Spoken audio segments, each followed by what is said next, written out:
Alrighty, here we go. So this is the second part. If you haven't watched the part where I talk about the law of conservation of mass and that's confusing for you, feel free to check it out.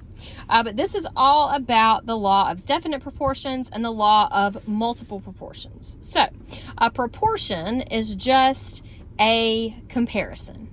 Sometimes these big words make it seem scary, but it's not. So proportion for us in this context means a comparison, and it's going to be a ratio. Sometimes you'll see it written as a ratio. Sometimes you'll see it written as a fraction. Either way, it means the exact same thing. We're just comparing apples to oranges, or carbon to hydrogen, element to element, because this is looking at different compounds. So I put the word fixed here because another word that trips people up is this definite, right? So definite means set in stone. So all that the law of definite proportions says is that our compounds always have a fixed ratio, a definite proportion, or a set in stone comparison of their masses. If we have a compound, it's going to be the same amount of stuff every time, or it's a different compound. For example, water will always have 2 atoms of hydrogen and 1 atom of oxygen. Regardless of how much water you have, you will always have a ratio of atoms of hydrogen to atoms of oxygen as a 2-to-1 ratio, right? So, this ratio is for atoms though, right? The actual atoms in the molecules. These numbers just come from our subscripts down here. They tell us how many of those individual atoms. So our ratio of atoms for carbon dioxide would be a 1-to-2 ratio. Carbon would be 1-to-4. And this one has 3, so we can write it just as a comparison of 3 things. 6-to-12-to-6. Or we could even simplify that one as 1-to-2-to-1. Since they're comparisons, they're just fractions, they can simplify too. That's perfectly okay. Sometimes it's easier to work with them, okay? But these are proportions of atoms. That is not what our law of definite proportions is looking at, though. Our law of definite proportions talks about mass. Because back in the day, before people could quantify atoms, they for sure could quantify mass. They had scales and they could go and they could measure. So this is actually the law that kind of helped chemists come up with our chemical formulas for all these compounds that are so common for us today, right? So looking here, I know you're all wondering where these masses come from, right?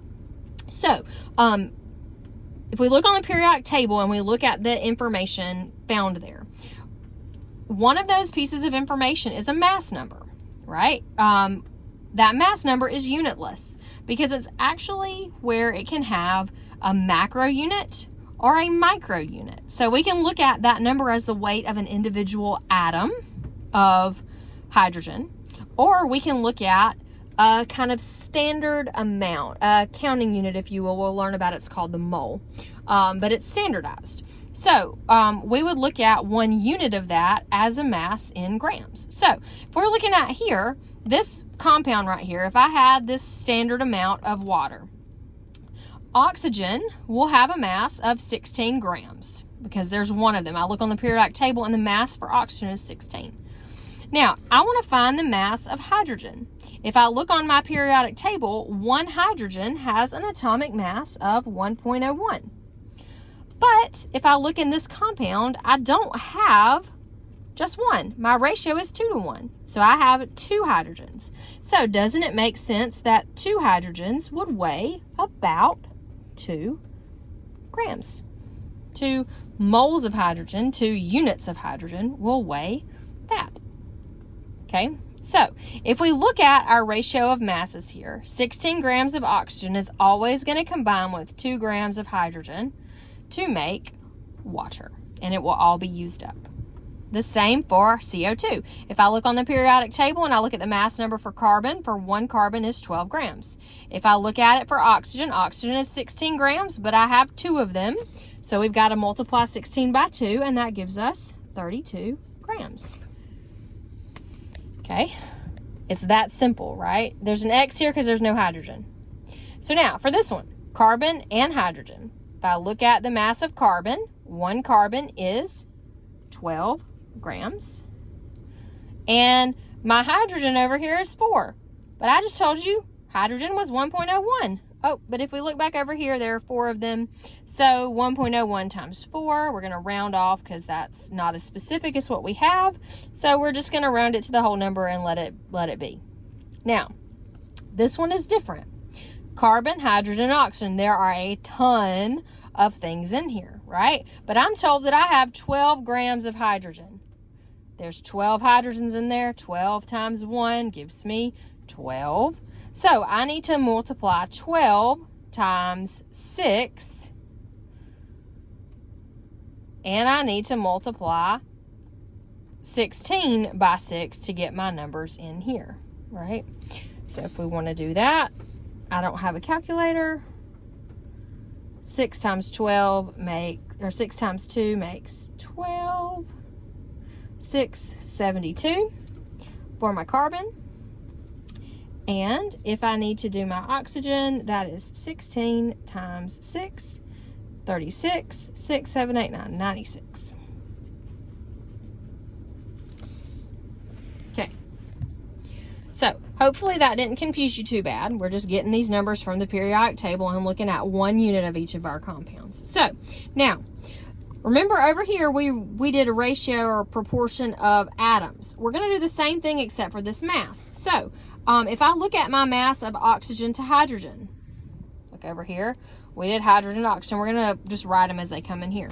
I can write that as 16 times 2, and I can simplify that, right? That kind of translates into a 8:1 ratio.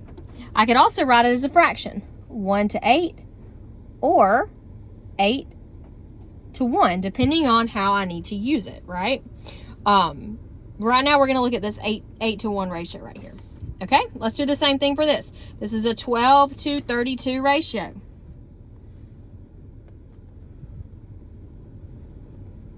I can simplify that just like a fraction, right? I notice 4 can go into both of these, so that will be a 3:8 ratio.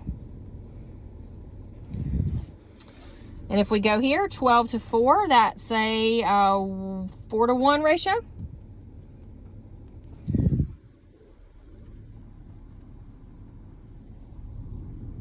No, that's wrong. That's a 3:1 ratio. 4 will go into 12 3 times. Sorry, guys.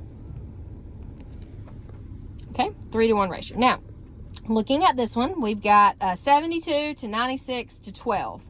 And conveniently, 12 will go into all of these, right? So 12 times 72 gives us, 12 will go into 72. We just kind of did it over here. It's 6, and this one is 8. So this is a 6:8 ratio. Let's write it over here. 6:8 ratio. Now, we're going to use these ratios because according to our law of definite proportions, water is always going to have an 8:1 ratio of mass of oxygen to hydrogen. If I know my mass of hydrogen, I know that oxygen is going to be 8 times as much. The same thing for this one. If I have carbon dioxide, or I know it's carbon dioxide, and I have a given mass of oxygen, I know that that mass is going to be 8/3 as big as carbon, right? So we're going to use these ratios over here to help predict masses when we don't have our standard masses, when we have something like 32. All right, so these are our same compounds. Now we found our ratios of their masses, and we're going to use that to predict. So oxygen over here for this one, if I have 32 grams of oxygen, how much hydrogen would I expect to bond with that? So up here, we know that there is an 8:1 ratio between oxygen and hydrogen. We have more oxygen. We have 8 times more oxygen than hydrogen. So how can I figure it out? I can apply this ratio. This one is oxygen. right? It's just like dimensional analysis. So we can kind of put about it grams oxygens, and we're going to multiply by our ratio. We're going to say 1 hydrogen is equal to 8 grams of oxygen. So see how we're canceling out the oxygen and we're adding that together. 32 times 1 divided by 8 gives us a nice 4 grams. And we see that. We doubled the 16, we're going to double the 2, and it's 4. This is a fixed ratio. If we were to compare and do 32 to 4, it's going to simplify to our same fixed ratio, 8 to 1. We're done. Okay? Now, our next one is a little more complicated because it didn't have our nice pretty ratio. It had this 3 to 8 one.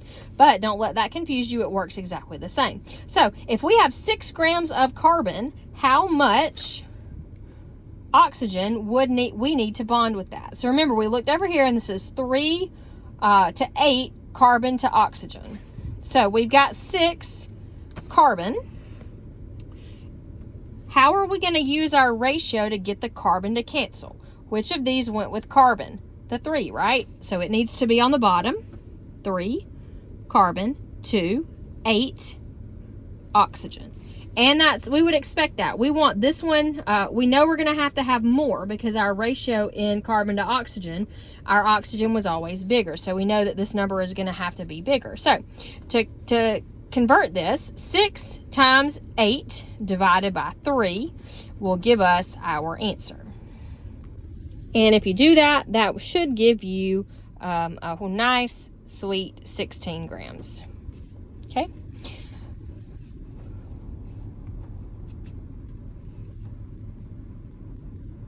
All right, next one. And if we do that, 6 to 16, if we compare that, 2 will at least go in there, and that's going to be a 3 to 8 ratio, which is exactly what we needed. Check. Good. Okay, now for this one, carbon to hydrogen. We know we've got 10 grams of hydrogen. We need to know the grams of carbon, and up here we see that it is a 3 to 1 ratio. We have 3 times as much hydrogen, but if we want to prove that this is how we apply our ratio, the 3 matches the carbon. So right now we're in hydrogen. So we've got to multiply by our ratio, 1 hydrogen to 3 carbon. 3 times 10 gives us 30 grams. We're ready to try the last one? All right, so for the last one, carbon to hydrogen to oxygen, we have 36 grams of the, don't get confused, it's not talking about oxygen, this is hydrogen, right? So hydrogen is our 1. We're going to have 6 times as much carbon and 8 times as much oxygen. So all that does is mean we've got to multiply this by 6 and this by 8, and that will give us our numbers here. So, right, so I went ahead and did the math for you there, and there we go. 216 to 288 to 36. Hopefully that, and you can check your ratios here and they will add up exactly. So, once again, our law of definite proportion says that in any given compound, the ratio of mass of one compound to another will always stay the same because it is a fixed set amount dependent upon the number of atoms that make up and define that compound.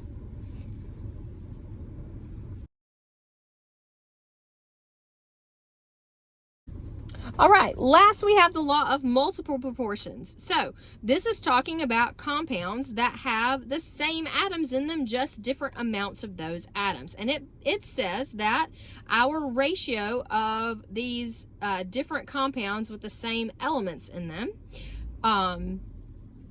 the increase of them, they're either going to double or triple. They're always going to have some kind of iteration. You're not going to have this weird half thing. And that is because different atoms have set weights. We know that oxygen weighs a set amount. So if we add another oxygen in there, the ratio of that mass is going to double.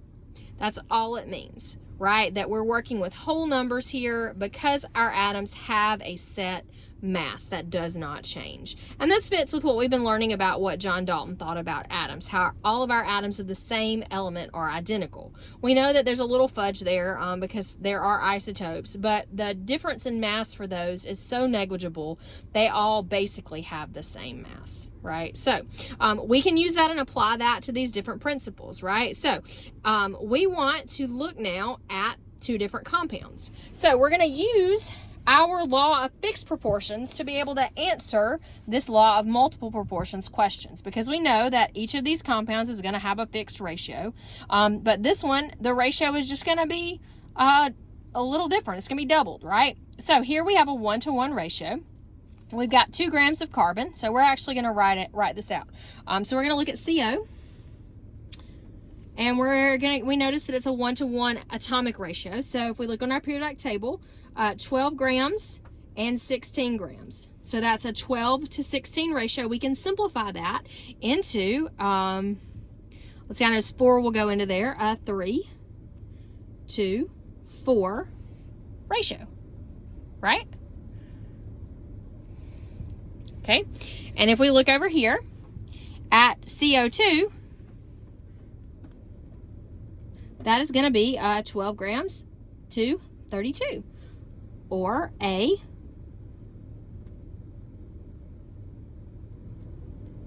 3 to 8 ratio of carbon to oxygen. So if we look here, we want to know if we have 2 grams of carbon, how much of our oxygen is going to be needed to pair in each of these compounds. I'll give you a hint. You see here how it's doubled? We find this one, we can double that one. Or we can use our law of fixed proportions and our ratios to do the math. So we're going to start with our 2 grams of carbon, and we're going to multiply that here by our ratio. We want the 3 to go on the bottom because the 3 matches the carbon. We want the 4 to go on top because it matches our oxygen, and that's what we want to be left with. So the C's cancel and we're left with O. So 2 times 4 makes 8, divided by 3. We're just going to leave that as a fraction form. So we're going to say 8 over 3 grams of